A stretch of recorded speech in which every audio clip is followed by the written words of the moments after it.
And good afternoon, WCVF listeners. Welcome to another episode of Big Blue Sports Podcast. I'm your host, Matt Volz, a junior at SUNY Fredonia. I was gone last week. I was actually on a little bit of a road trip to Syracuse to go pick up a friend of ours for Rockin' the Commons, which was last week, the, of course, big fundraiser event that Fredonia Radio Systems hosts every year for the Roswell Park Cancer Institute in Buffalo. But I am back now for what is, I guess, surprisingly, only the second episode of the semester of Big Blue Sports Podcast, but hopefully it'll be a good one. Before we get into it, today is a very special day because today, September 25th, is actually the birthday of both of our radio stations here at Fredonia Radio Systems. Today is the 76th anniversary of the start of WDVL, which was originally the AM radio station, which is, of course, now the online streaming-only station that can be found on FredoniaRadio.com. And today is the 46th birthday of WCVF. So a very happy birthday to both of our stations today. We celebrated 75 years of WDVL and 45 of CVF last year, 76 years of WDVL and 46 years of WCVF being celebrated today. Just an incredible testament to, how fortunate we are to have the historic stations that we have. Really, there's incredible legacies to be upheld. I mean, not only with our legacy shows that we have between High Noon Friday and Little Glowdown and Lover Call, but really all of the unique shows that have been hosted on the airwaves of both of these stations over the years. It's a pretty incredible thing to behold, the fact that both stations have been going strong for that long, and it's pretty special. So happy birthday to both of our stations today. Got a few things I want to talk about today. First off, as always, I'll talk about Fredonia sports. As of this week specifically, weirdly, there's not much going on with Fredonia sports. Like, there's a couple of teams that don't usually have entire weeks off that do right now. Which I suppose is good for, players healing and all that sort of stuff. But this week is kind of in the beginning part of this week, and it's going to pick up this weekend, but it's really kind of been a little bit of a lull in the fall sports season that doesn't usually happen a lot of years. Also, the Sabres preseason is underway. They are 3-0. And to be honest, they look a lot better than they have in several years, whether that's Lindy Ruff, whether that's some of the new players they brought in. We'll get to that later, and then, of course, finish out the show recapping the Bills' shellacking of the Jacksonville Jaguars on Monday night as they go to 3-0 on the season as well, and preview this upcoming Sunday night's matchup with the Baltimore Ravens in Baltimore. First, Fredonia Sports will start with women's tennis, as they have already surpassed their win total from last year. They're 4-4 through their first 8 matches of the season, which is already the most wins that they've had in a season since 2019. I mean, anyone may remember from 2021 to 23, they had the big losing streak. They lost something to the effect of 21 or 22 consecutive matches before finally getting back in the win column. And this year has been a huge improvement. This is the best season that the women's tennis team has had since before the pandemic, which is just really an incredible sight to behold. They had a really close one yesterday. They were at Penn State Barron down in Erie, a very close match as the Blue Devils took 3 of these singles matches, but ultimately fell short by the final count of 4-3 out of a total of course, 7 matches that you take. So they've lost back-to-back. However, they are back at home on Saturday for a non-conference matchup against Damon University. Damon, of course, based out of Buffalo. And then they've got a tournament in Binghamton. This is actually their last home match of the fall season. And it's amazing because the tennis season starts much earlier than the others. Saturday, August 31st was their first match, which was a home win over Brockport in what is now a non-conference matchup, which seems crazy to say that that's a non-conference matchup, but of course the different landscape of the SUNYAC this year leads it to be that way. So they'll be home for this weekend, which is Friends and Family Weekend. A lot of different sporting events going on here this weekend. Another team that is at home actually hosting a tournament is the women's volleyball team. And the volleyball team is another team that, even though their overall record 5-11 so far through their first 16 matches on the season, which doesn't necessarily jump off the page, but you look at the fact that 5 was their win total last year, and they had 4 total the year before that. So already the improvement that you're starting to see from a lot of Fredonia teams. I mean, the Blue Devils have matched their win total from last year before they've even entered SUNYAC play. That's still a pretty huge accomplishment. They're at home again. This weekend is Friends and Family Weekend, and there's a tournament being hosted between Fredonia, Penn State Behrend, and Houghton. Fredonia will host Penn State Behrend in the first game, that at 11 o'clock Saturday morning. Then Houghton versus Behrend at 1 p.m. and Fredonia versus Houghton at 3. I will be on the PA for all 3 of those games, so you can catch me there. And then women's volleyball starts SUNYAC play next week, Friday, October 4th, with a 6 p.m. home matchup against Plattsburgh. They're at home that whole weekend, as Saturday at 1 p.m. they host SUNY Potsdam as well. Cross country. Speaking of being at home the first weekend in October, they will, of course, host their big meet on Saturday, October 5th. But before that, they were on the road up at the University of Rochester this past Saturday. The men's team finishing 14th out of 20 teams. Their top 4 runners were all in the top 90 out of 261 runners. And they had I have to give a special shout out. They had a freshman finish in 5th place on the team, 102nd overall. A freshman from Olean, New York by the name of Lucas Peterson-Volz. Yes, that is my cousin, and I'm very proud of him, finishing 5th on the men's cross-country team. They will be at Roberts Wesleyan this upcoming Saturday before, of course, hosting the meet on Saturday, October 5th. The women's cross-country team was incomplete. Only 4 finishers, 3 freshmen, and Vanessa Reihal, the lone returning senior. Freshman Callie Hudson was the team's top finisher, finishing 81st out of 220 finishers. And, of course, the women's team also on the road against Roberts Wesleyan in a meet hosted by Roberts Wesleyan this upcoming Saturday before being at home on Saturday, October 5th. And then the only one meet after the home meet, too. That'll be hosted by SUNY Geneseo on October 19th. Then the SUNYAC Championships hosted by Oswego on Saturday, November 2nd.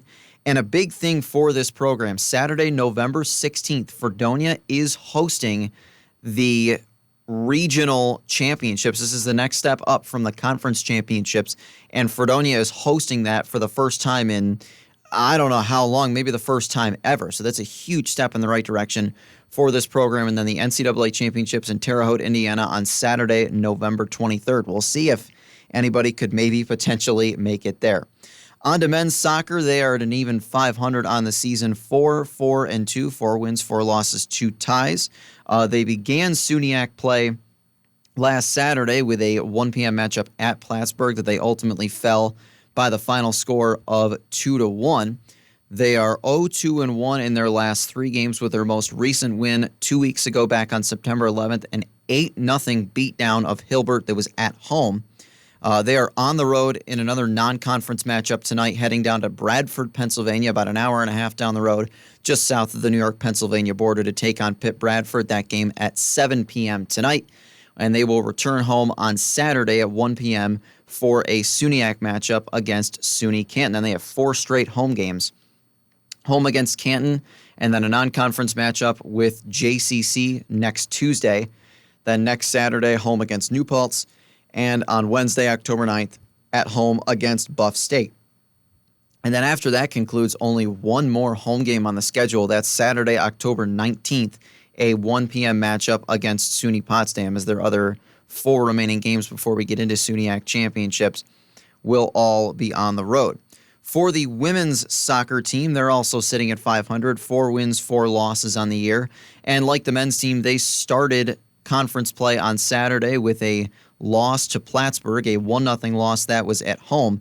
The women's soccer team has a whole week off. Their next game isn't until Saturday at 1 p.m., where they got to go all the way up to SUNY Canton for their first ever SUNYAC game against SUNY Canton. Of course, the different landscape of the conference this year, with Brockport and Geneseo leaving for the Empire 8 at the end of last spring, and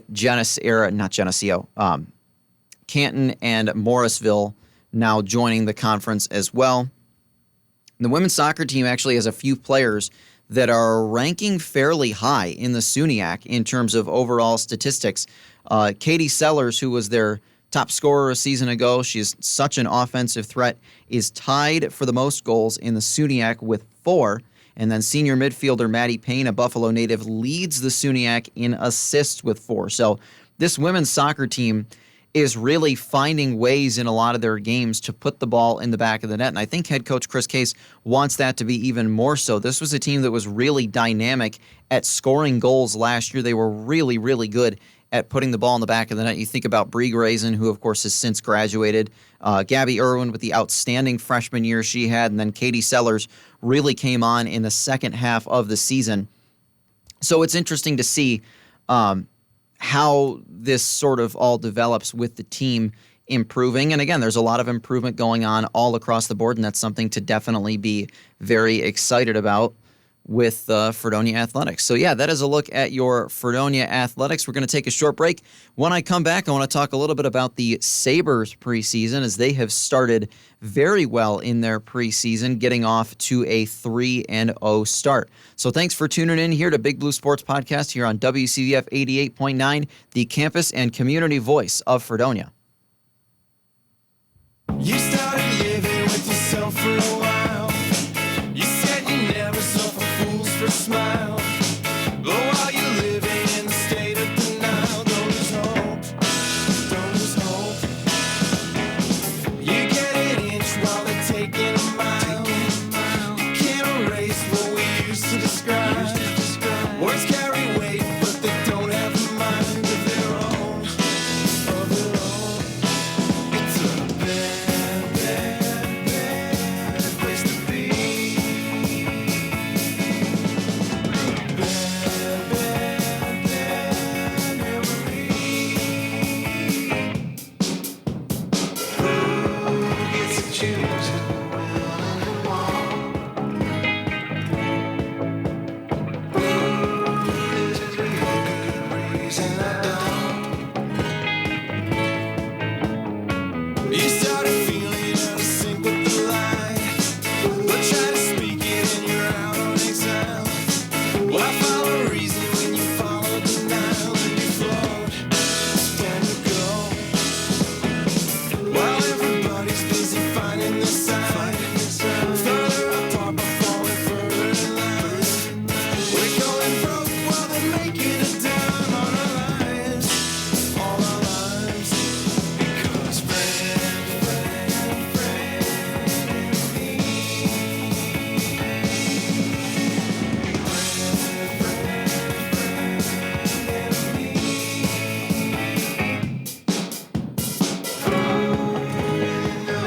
knows when the most. Who set the stage and who holds the road? Who really cares who matters the most? Who set the game clearing the smoke? You started living with yourself for a while. You started feeling like a fish on the line. You got the tempo, but you don't get the time, and you won't. No, you won't.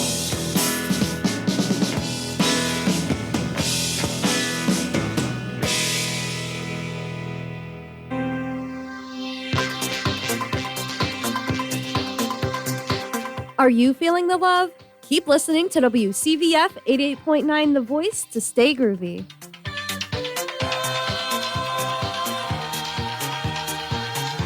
And welcome back to Big Blue Sports Podcast here on WCVF 88.9, the campus and community voice of Fredonia. Before we continue, how do you feel about pizza topped with bacon, eggs, and the meltiest cheese you can find? Well, this Saturday, September 28th, Spectrum Entertainment is holding breakfast and trivia. The event will be held from 10 to 11 a.m. in the Williams Center Blue Lounge. Breakfast pizzas, fruit, pastries, coffee, and juice will be provided while supplies last. I don't know about anybody else, but I'm a pretty big fan of breakfast. I'm also a pretty big fan of the Buffalo Sabres being off to a 3-0 start in the preseason. They were on the road for their first road preseason game last night, a 3-2 win over the Pittsburgh Penguins. Goals by guys that you wouldn't usually think of. The Sabres played in their first 2 preseason games, which were both at home, Buffalo played, for the most part, all NHL usual players. That was not the case last night in Pittsburgh. Graham Slaggert, Nikita Novikov, and Anton Wahlberg were your goal scorers for Buffalo as the Sabres defeat the Pittsburgh Penguins 3-2. Buffalo is off to a 3-0 start in the preseason. They won less than 30% of their faceoffs in the game last night. They were out-hit 32-19. They were outshot 29-27. But getting that win is all that matters. And again, this is the preseason, so it's not exactly the most pressing thing if you win or lose. But I will say this so far. I think Lindy Ruff has this Sabres team playing at a much higher level than they've been at the last several years. And you can see that in just the practice habits that the players have. There's been a lot of videos that have circulated on social media about just the difference between, it seemed like at the end of last year, and it was the same case after Don Granato was let go, it seemed like the general consensus for the team was that they weren't really pushed hard enough. They weren't made to work hard enough. And that is, I think, a big part of the reason why Lindy Ruff was brought in. Lindy, of course, is a coach that very notably throughout his coaching tenure wherever he's gone, whether it was the 16 years that he spent in Buffalo from 1997 to 2013, whether it was the time he spent with the Dallas Stars or with the New Jersey Devils or when he was an assistant with the Rangers, or even before the Sabres when he was an assistant coach with the Florida Panthers in the 90s, Lindy Ruff's forte has always been hard work, speed, defensive awareness, that sort of stuff.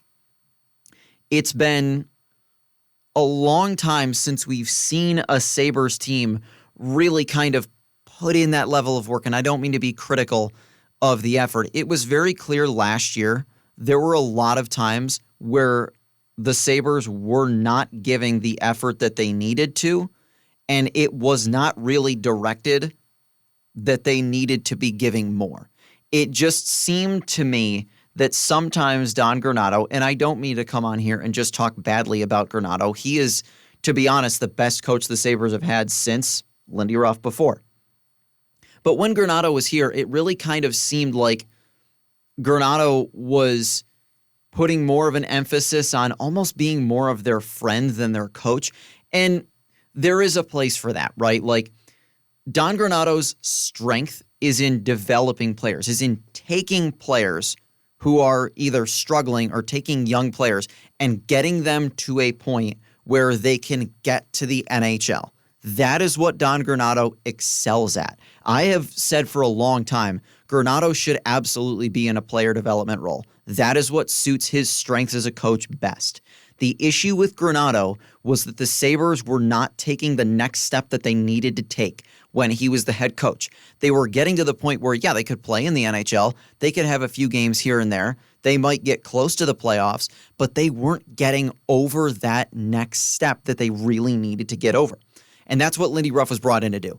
And I think you've seen it through Lindy's practices so far. I mean, just go back to after the Sabres made the trade with Colorado last year, and after Casey Middlestad's first practice with Colorado, he said something along the lines of, I haven't sweat that much at practice in years.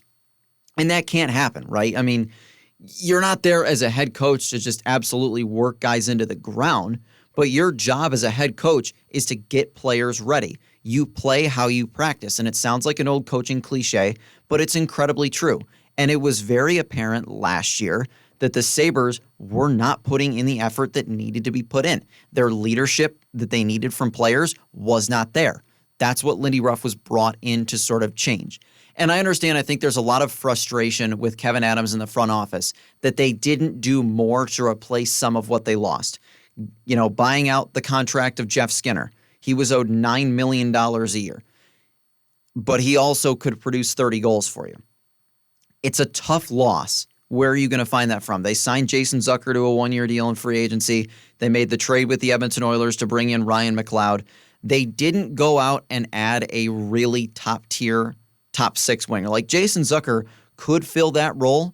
I would put him as more of like a second-line I don't know that I would have Jason Zucker on my first line, but he's a very solid middle six winger that can contribute to your offense. Ryan McLeod is someone who they brought in definitely to fill that third line center role that was left behind when Middlestat was traded to Colorado to bring in Bo Byram. And defensively for the Sabres, you look at, okay, you've got Dahlin, who is healing from an injury right now, but nothing long-term, fortunately. You've got Owen Power, who I thought took a pretty big step in the right direction last year, and he just needs to continue to improve. Matthias Samuelsson, this is a big year for him. 2 seasons ago, he was very effective for the Sabres. Last year, when he was healthy, he was not. And they need him to step up. They need Bo Byram to show what he showed when he first got to Buffalo last year, because towards the end of the season, it became a little bit of a mess. My hope with Lindy Ruff is that he is going to work these players to a point where giving even a 60% effort is not good enough. It sounds like an old coaching cliche, but it's absolutely true that it is so crucially important to give every ounce of effort you have for every single game. And your best may look different from night to night. I guess my thought is this: you're not going to win every single game. No one is going to go 82-0. We know that. However, as a team, your goal should be to go out and play the game that you are capable of playing, because the Sabres are a talented hockey team. Go out and play the game that you are capable of playing. Give 100% effort. There are going to be some nights where you just don't have it. That happens. That's okay. But on those nights where you just don't have it, you're not able to put the puck in the back of the net. You're not able to get behind defenses, or, you're sort of losing battles in the corner. Those are nights where if you might not have your best stuff, but if you give it your best effort, you might be able to scratch a point out of that game. And those are the games that you might look back at the end of the season. If you do that, you might realize, oh, wow, we snuck into the playoffs by 2 points. There you go. It is the biggest thing that, in my mind, should be harped on at any sport, is winning or losing is something that you can't always, like obviously at a professional level, there has to be winning, right? But the number one step to get there, in my mind, is hard work, of course. Herb Brooks is one of my all-time favorite coaches. He was, of course, the coach of the 1980 U.S. men's Olympic hockey team, the Miracle on Ice team that pulled off the upset, beating the best team in the world, the Soviet Union, and ultimately winning the gold medal up in Lake Placid. Herb Brooks was so big on hard work. He actually had a game. It was after a game earlier in the Olympics where I think it was a game the players were not giving their best effort, even close to it. And after the game, Herb Brooks made the players go back out on the ice and skate sprints for over an hour after the game was over. Now, obviously, is that taking it too far? Yeah, especially by today's standards. But the general principle of you are going to go into every single game and you are going to give it your best effort and nothing less is going to be acceptable, that is the standard that needs to be set with this organization. The Sabres have had such a losing culture for so many years. This is a way to fix it, right?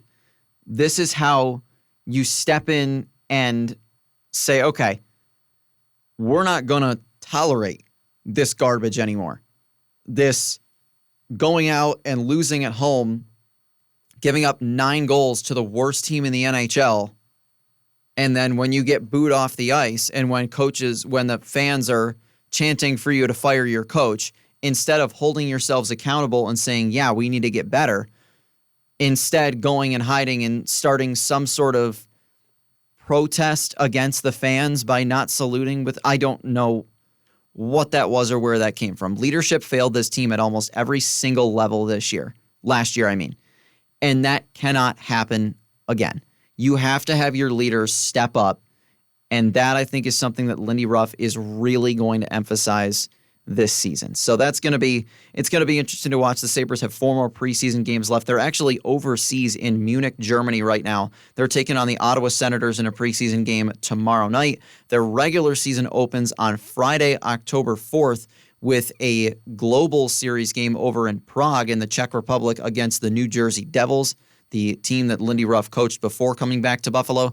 And the Sabres' first regular season home game, not for a few weeks, Thursday, October 10th, against the Los Angeles Kings at 7 p.m.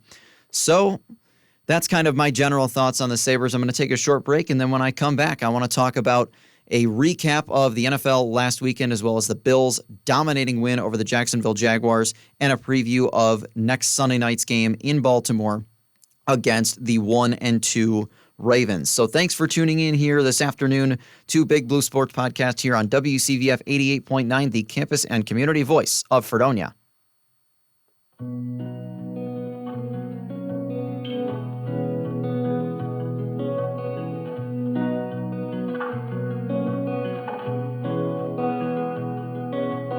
Made every second count, never took a breath. The clock is ticking so fast, making my spin. This life's heavy, but I'm not afraid to die. Can never do enough before you say goodnight. Scrambling, tumbling straight down the mountainside. You wanna take it easy, but easy don't come for free. You make a little money, blow it on by the end of the week. Talk a big game, you're not getting any younger. Living in the cages that we built for each other. Chasing that sunset on the way over, dude. Trying to keep it up, the constant flight is not enough. The world is changing, pain and oxygen, they always win. The consequences only human nature now. Do I even believe what I'm talking about?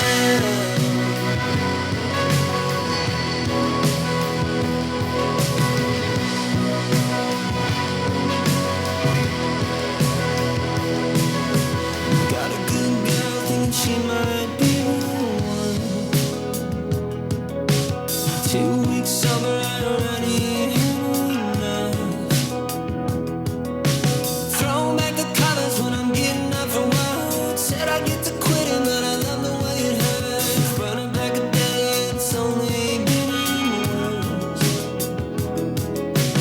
Trying to keep it up, the constant flight is not enough. The world is changing, pain and oxygen, they always win. The consequences only human nature now. Do I even believe what I'm talking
Tune in every Friday at noon to catch one of Fredonia's hottest radio shows, High Noon Friday.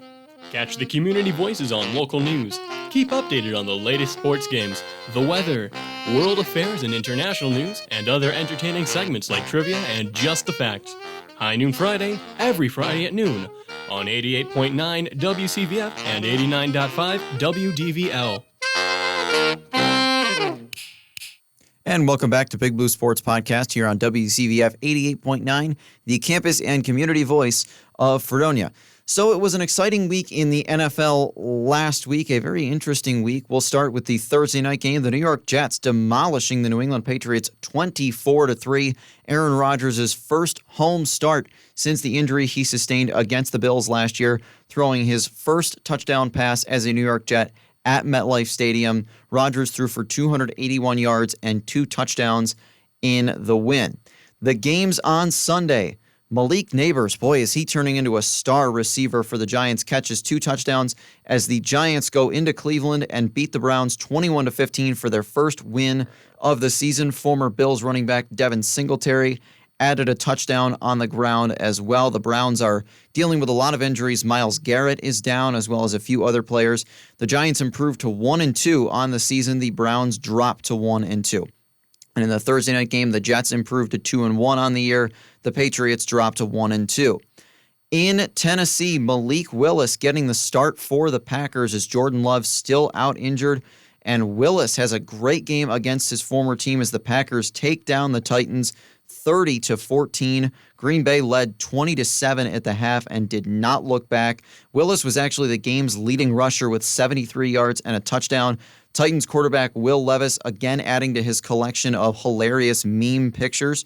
As the Titans dropped to 0-3, the Packers improved to 2-1, still finding ways to win even with Jordan Love out.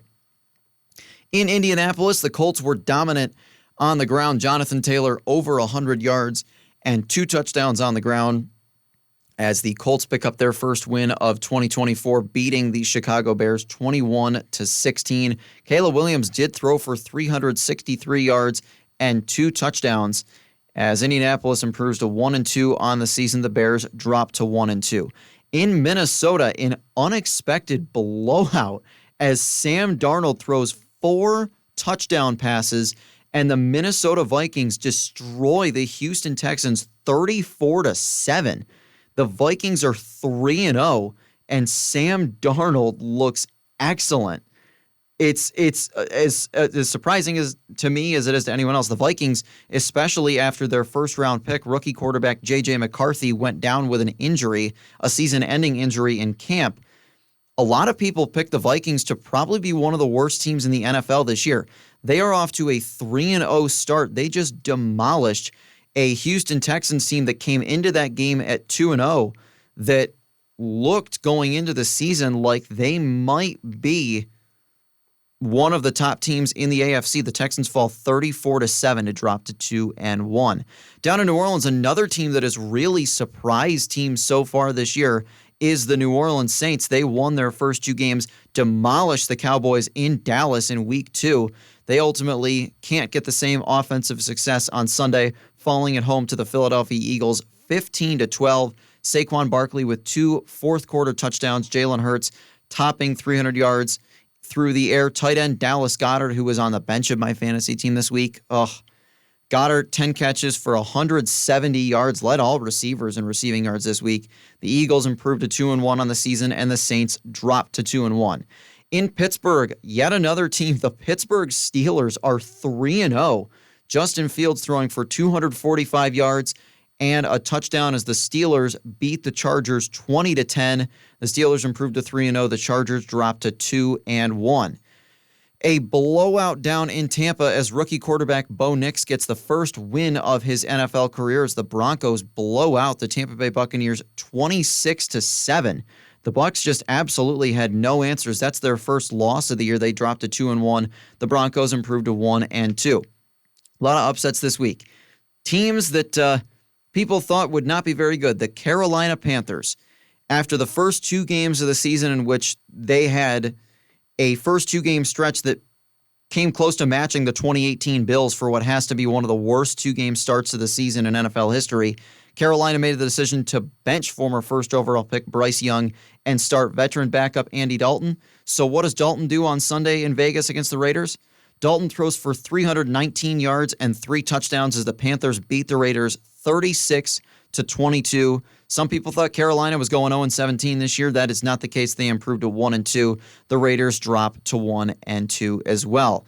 The Miami Dolphins, without Tua Tagovailoa, started Skylar Thompson in Seattle on Sunday. Thompson ended up going down with an injury in the game, forcing them to start third stringer Tim Boyle at a certain point.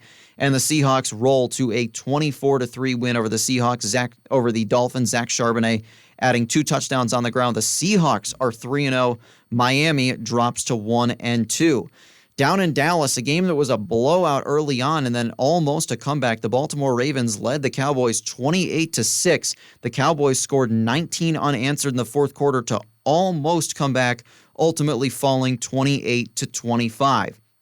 Derrick Henry, 151 yards and 2 touchdowns on the ground. The Ravens get their first win of the year, improved to 1-2. The Cowboys drop to 1-2. Another team that expected to be a little bit better but is sitting at 1-2 after 3 weeks is the San Francisco 49ers. Despite Juwan Jennings having a remarkable game, 175 yards and 3 touchdowns receiving, the 49ers fall to the Rams in LA 27-24. San Francisco led this game 14-0 at the end of the first quarter as well. The Rams come back for their first win of the year. They're 1-2. The 49ers drop to 1-2. Game out in Arizona, a terrific showdown. The Detroit Lions survive a little bit of a scare, but Arizona looked pretty good as the Lions beat the Cardinals 20-13. The Lions improved to 2-1 on the season. Arizona drops to 1-2. On Sunday Night Football, a little bit of controversy because why wouldn't they? The Atlanta Falcons driving down the field late against the Kansas City Chiefs and a pass to the end zone, not called pass interference against Kansas City, a little bit questionable. The Chiefs defense ultimately holds on for a 22-17 win. Kansas City is 3-0. The Falcons drop to 1-2. The Monday night games, we'll start with the other game, an upset in Cincinnati. Jaden Daniels with a remarkable game. He throws his first 2 NFL touchdown passes as the Washington Commanders beat the Cincinnati Bengals 38-33. Washington is 2-1. The Bengals are 0-3, a shock. And then, of course, the other Monday night game, the Buffalo Bills at home against the Jacksonville Jaguars. Going into this game, you had Buffalo at 2-0. With a very long week, with their previous game having been a 31-10 beatdown of the Dolphins on Thursday, September 12th, hosting an 0-2 Jacksonville team that was desperately looking for something. It had all the makings of a trap game. And then from the very get-go, it just wasn't. The Bills drive right down the field on their opening drive. James Cook, a 6-yard touchdown run. Tyler Bass's extra point was blocked, so the Bills led 6-0. Then Buffalo's next drive, Josh Allen rolling to his right, finding Dalton Kincaid for a 6-yard touchdown. Kincaid's first touchdown catch of the season. Bills led 13-0 at the end of the first quarter. Jacksonville would add a field goal to start the second quarter, 13-3. Then the Bills on their next drive, Josh Allen finds Keon Coleman for his first NFL touchdown. Coleman, who was actually being punished by Sean McDermott, did not play at all in the first quarter, an issue of not being on time. Coleman catches his first NFL touchdown, a 24-yard pass from Allen. 3 drives, 3 touchdowns for the Bills. They lead Jacksonville 20-3. Buffalo's very next drive, Josh Allen finds Khalil Shakir, and Shakir does what he does best. 27 yards, run after the catch, touchdown, 4 touchdowns on their first 4 possessions. Then the Bills get the ball back at the end of the half, driving down the field, aided by a 15-yard penalty on Jacksonville. Josh Allen, a 16-yard touchdown pass to the running back, Ty Johnson. In the first half, the Bills had the ball 5 times. They scored a touchdown on all 5 possessions. It was 34-3 Buffalo at halftime, and everybody knew it was over. Jacksonville came down on their opening drive in the third quarter. Trevor Lawrence found Brenton Strange for a 6-yard touchdown to make it 34-10. Tyler Bass would add a 27-yard field goal before the end of the quarter. 37-10 Bills at the end of the third quarter. Bass would also kick a 43-yarder early on, and then the Bills coming down Ray Davis, the 4th-round pick from Kentucky, scores his first NFL touchdown, a 3-yard touchdown run, and the Bills destroy the Jacksonville Jaguars 47-10. Josh Allen, 23 of 30, 263 yards, and 4 touchdowns. He was named the AFC Offensive Player of the Week, also ran the ball 6 times for 44 yards. Trevor Lawrence, 21 of 38 for 178 yards, 1 touchdown, 1 interception.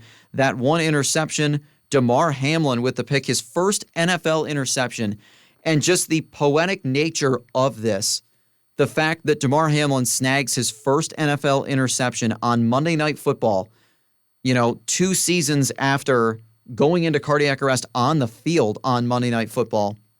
Just an incredible story for Damar Hamlin, and it was a great play, an overthrow from Trevor Lawrence, no doubt, but Hamlin able to make the play. The Bills are 3-0, and they look really, really good. This offense is executing their game plan at a near perfect level. I mean, they are just doing everything that Joe Brady has dialed up, and he's been very smart with the system that he wants for this offense. They're not relying on Josh Allen to do absolutely everything for them. Allen is throwing those short passes. Maybe he's finding Dalton Kincaid, or he's finding Khalil Shakir, he's finding Matt Collins or Keon Coleman or whoever, or James Cook maybe out of the backfield too. That's the thing. 10 different Bills caught at least one pass in this game.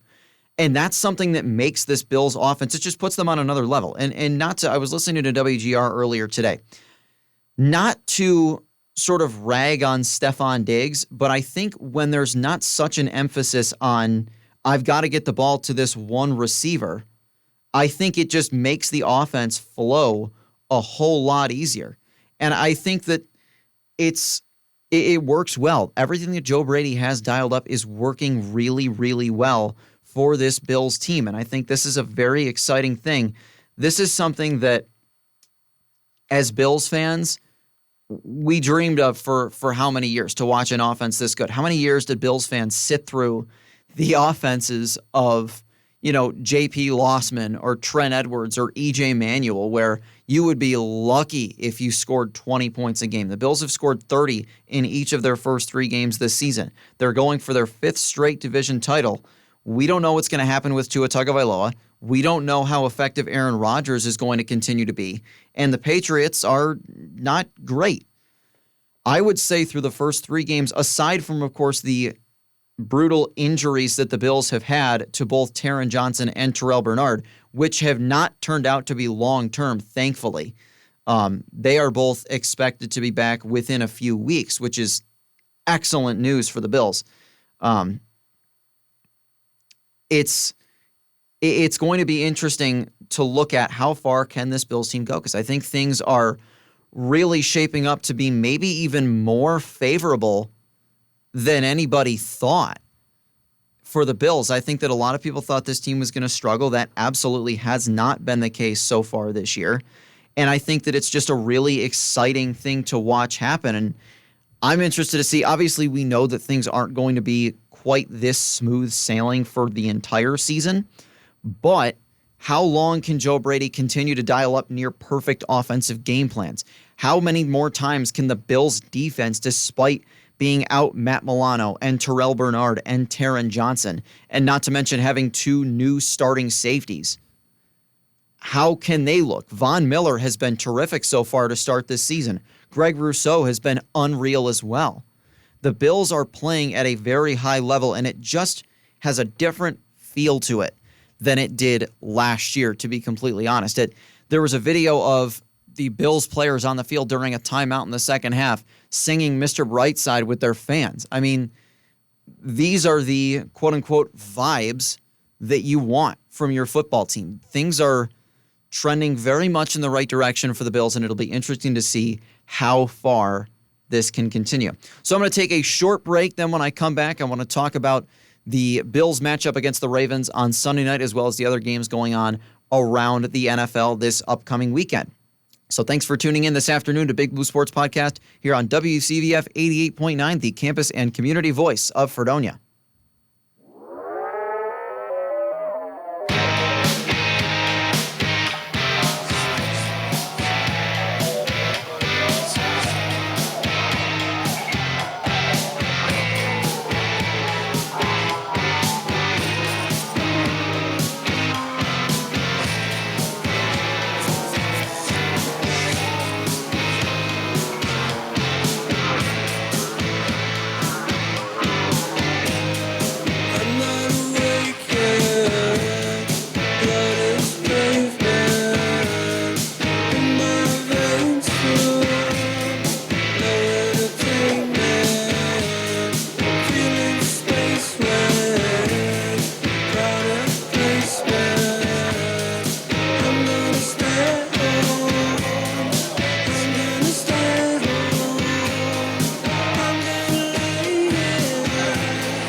Batman? What is this? Don't worry, Robin. You're listening to WCVF 88.9, the campus and community voice for heroes.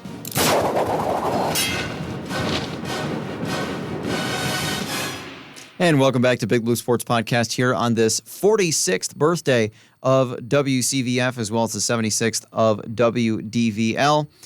So the NFL this upcoming week, a handful of divisional matchups, a handful of good games. Thursday Night Football tomorrow night at 8:15 on Amazon Prime Video. An NFC matchup as the 1-2 New York Giants play host to the 1-2 Dallas Cowboys. And I am going to make my picks for these games. I know I don't think I did it in week one. I can't remember if I did or not. I've always done that last year. My fantasy football team got absolutely destroyed last week, which was not fun to watch, but it was the first loss of the season. It's a new year. It's all right. So the Cowboys and Giants, according to ESPN, 88% of people picking the Cowboys. I'll also pick Dallas. That's a team that absolutely desperately needs a win. And the 1 o'clock games, the Atlanta Falcons playing host to the New Orleans Saints. 58% of voters going with the Saints. I'm going to go with Atlanta. Atlanta's a team that I think looked pretty solid on Sunday night against the Chiefs. As good as the Saints looked in the first two games of the season, I think Atlanta is overall the better team. 1 o'clock on Fox, the Chicago Bears hosting the Los Angeles Rams, a battle of two 1-2 teams. 73% of voters going with the Rams. I will pick the Rams as well. Not that I don't have faith in the Bears. I just think they're a more seasoned team than Chicago is, the Rams are. 1 o'clock on CBS, the Green Bay Packers playing host to the Minnesota Vikings. Can the Vikings go to 4-0? Remember, the Packers are still going to be without Jordan Love. It's going to be Malik Willis. I think 61% of voters going with the Vikings. I'm going to go with the Packers. I think Green Bay takes the win and Minnesota takes home their first loss of the year. 1 o'clock on CBS, the Indianapolis Colts playing host to the Pittsburgh Steelers. The Steelers are 3-0. The Colts are 1-2. I think Indianapolis wins this game. 82% of voters are going with the Steelers. I'm going the other way. I think the Colts win this game. Pittsburgh is a 1.5-point favorite. I think Indianapolis wins it. 1 o'clock on CBS, the New York Jets hosting the Denver Broncos. 93% of voters going with the Jets. The Jets are an 8-point favorite. I'm also going with the Jets in that game. 1 o'clock on Fox, the Tampa Bay Buccaneers hosting the Philadelphia Eagles. 70% of voters going with the Eagles. The Eagles are a 2.5-point favorite. I'm going the other way. Tampa Bay's coming off of a bad home loss against the Denver Broncos. I think this Bucs team is going to come out and go get the win. 1 o'clock on Fox, the Carolina Panthers playing host to the Cincinnati Bengals. 83% of voters going with the Bengals. Yeah, this is a game Cincinnati absolutely has to win. They're 0-3 on the road against the Carolina Panthers. This is an absolute must-win for the Bengals. If they lose to Carolina and drop to 0-4 on the season, I don't think they're making the playoffs, to be completely honest. The last 1 o'clock game, an AFC South battle, the Houston Texans playing host to the Jacksonville Jaguars. Of course, the Jaguars got embarrassed in Buffalo on Monday night. The Texans got embarrassed in Minnesota on Sunday.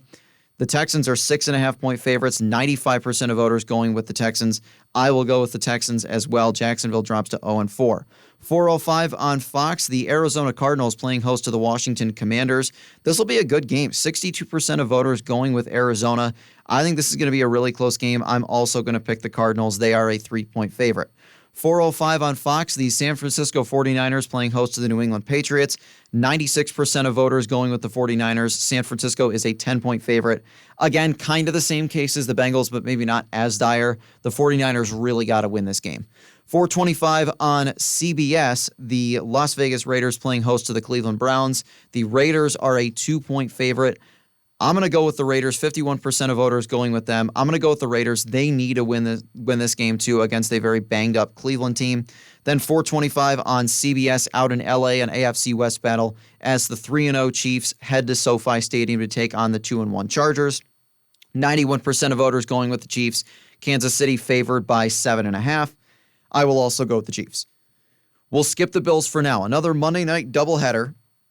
7:30 on ESPN, the Miami Dolphins playing host to the Tennessee Titans. The Dolphins 1-2 and definitely without Tua, possibly without Skylar Thompson as well. The Titans 0-3. Miami is a 1-point favorite. 67% of voters going with the Dolphins. No, I'm not just a salty Bills fan. I'm picking the Titans. I think Tennessee wins this game with Will Levis. The Dolphins might be down to their third-string quarterback. And then at 8:15 on ABC, the Detroit Lions hosting the Seattle Seahawks. Seahawks 3-0, Lions 2-1. 81% of voters going with the Lions. I apologize to business manager Justin Malinowski, who is a Seahawks fan. I am picking the Lions to win this game. And then the Sunday night game, the Bills in Baltimore against the Ravens. The Bills at 3-0, the Ravens 1-2. Buffalo is a 2.5-point underdog, but on ESPN, 57% of voters are going with the Bills. That game at 8:20 Sunday night on NBC. This is a good game. This is a game that at the beginning of the season, I actually had pegged for the Bills to lose this one. I thought that this was a game that Buffalo would get off to a 3-0 start, but I thought the Ravens would get off to an incredible start as well. That hasn't happened. The Ravens are 1-2. So it's a little bit tricky. It's a little bit tough because you're going on the road, but at the same time, the Bills, I think, are a better team than the Ravens. They are playing much better than the Ravens are right now. This is a game that I think will be really close. I don't think it's going to be the smooth sailing that the Bills fans have been able to enjoy the last 2 weeks in the wins over Miami and Jacksonville. This is going to be a little more similar to their Week 1 win over Arizona, but honestly, an even closer game. I think this is Buffalo's toughest test so far this season, without a doubt. I think that this is one, it really could go either way. Again, the Bills are 2.5-point underdogs. Buffalo usually thrives when they are the underdog. So, yeah, this is really one that I think could absolutely go either way.